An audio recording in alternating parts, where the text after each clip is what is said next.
তোমরা যারা বলো আমার রূপ নেই বন্ধুরা, গুণটা আছে। গুণ থাকলে টাকা আসবে, টাকা আসলেই রূপ একদিন ঠিক হয়ে যাবে। তাই আমি হলাম মেশিনের কাজ করি, মাঠের কাজ করি, সংসার সামলাই। আমার এই টুকটাক গুণ আছে। গুণটা হোক আগে, টাকা আসুক, টাকা আসলেই রূপ ঠিক হবে। টাকা না থাকলে তোমার কেউ কদর করবে না। টাকা আছেই মানে তোমার সবাই আছে।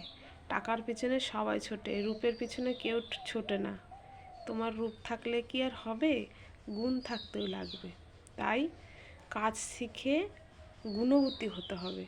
বা তুমি কি গুণবতী? হ্যাঁ, আমি একটু গুণবতী, রূপবতী আমি নই।